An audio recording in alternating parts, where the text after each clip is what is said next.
I was 18 years old when I got married.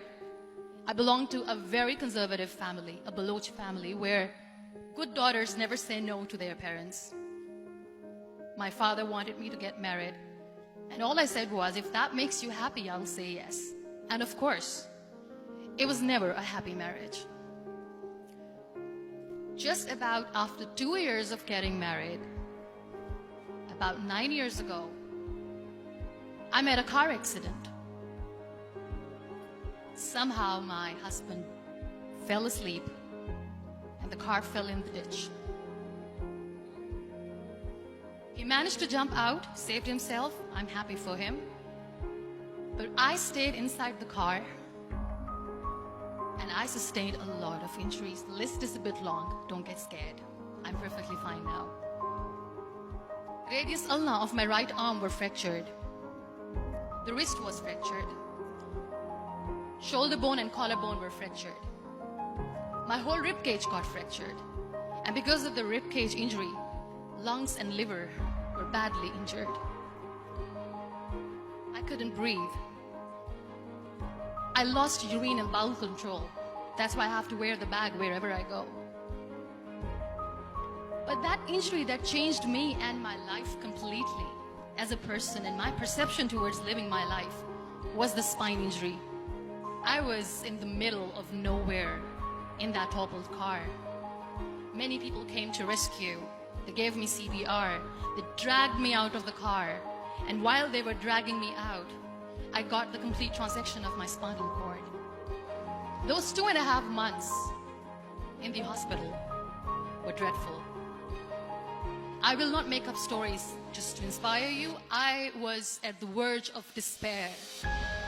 One day, doctor came to me and he said, well, I heard that you wanted to be an artist, but you ended up being a housewife. I have a bad news for you. You won't be able to paint again because your wrist and your arm are so deformed, you won't be able to hold a pen again.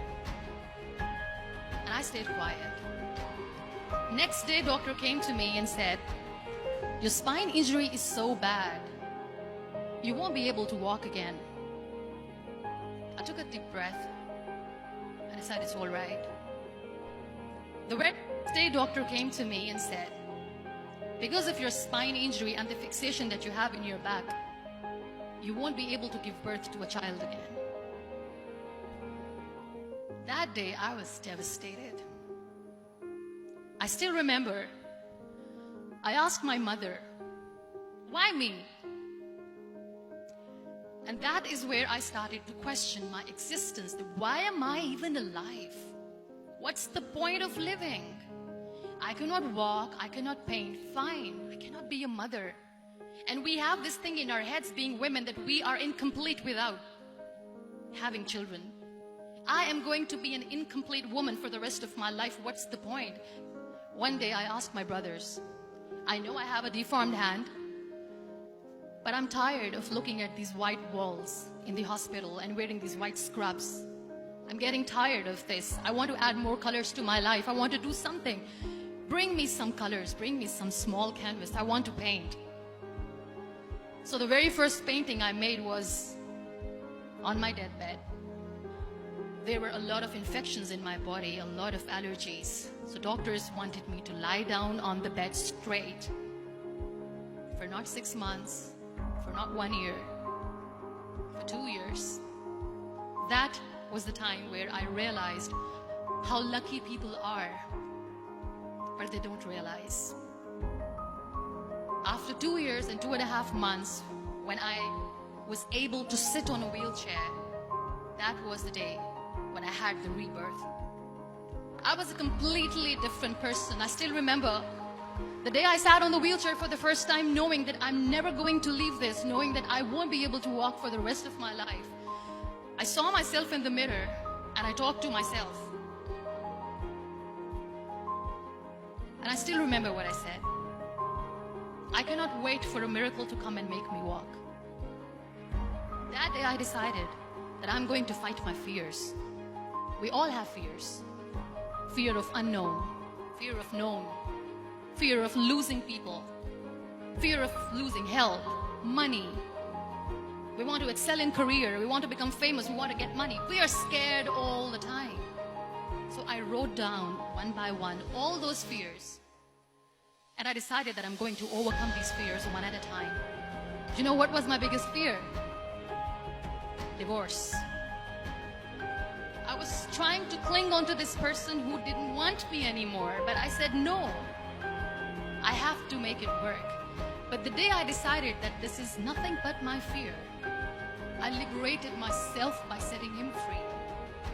And I made myself emotionally so strong that the day I got the news that he's getting married, I sent him a text that I'm so happy for you and I wish you all the best.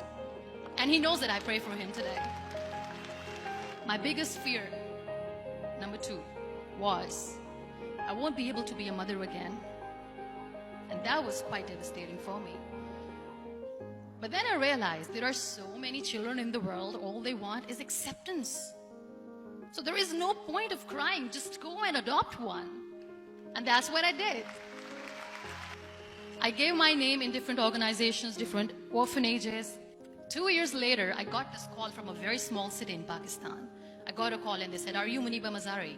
There is a baby boy and would you like to adopt?" And when I say yes, I could literally feel the labor pain. I said, yes, I am going to adopt him. I am coming to take him home. And that day, I was 2 days old, and today he's 6. So I decided that instead of starting an NGO for disability awareness, which I know will not help anyone, I started to appear more in public. I started to paint. I always wanted to. I have done a lot of modeling campaigns, different campaigns for brands like Toni and Guy. I decided that I'm going to join the national TV of Pakistan as an anchor person, and I've been doing a lot of shows for the last 3 years. So when you accept yourself the way you are, the world recognizes you. It all starts from within. I became the National Goodwill Ambassador for UN Women Pakistan, and now I speak for the rights of women, children. We talk about inclusion, diversity, gender equality, which is a must. I was featured in BBC 100 Women for 2015. I'm one of Forbes 30 under 30 for 2016. We always expect ease from life. We have this amazing fantasy about life. This is how things should work. This is my plan. It should go as per my plan. If that doesn't happen, we give up. So my dear friends, let me tell you one thing. I never wanted to be on the wheelchair. Never thought of being on the wheelchair. I was always aspiring to do bigger things, but had no idea that for that I have to pay the price to be where I am today. This life is a test and a trial. Are never supposed to be easy. So when you're expecting ease from life, and life gives you lemons, then you make the lemonade, and then do not blame life for that, because you were expecting ease from a trial. Trials make you a stronger, better person.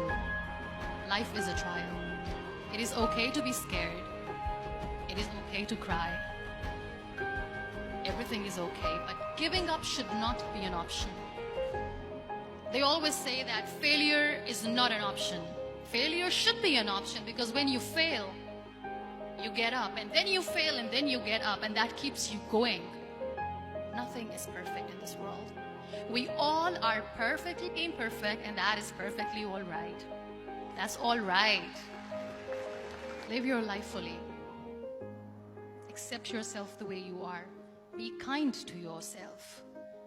Be kind to yourself. I'll repeat, be kind to yourself, and only then you can be kind to others. Love yourself and spread that love. Never give up. The real happiness doesn't lie in money or success or fame. I have this all, I never wanted this. Real happiness lies in gratitude. So be grateful, be alive, and live every moment. Thank you so much, everyone. Thank you.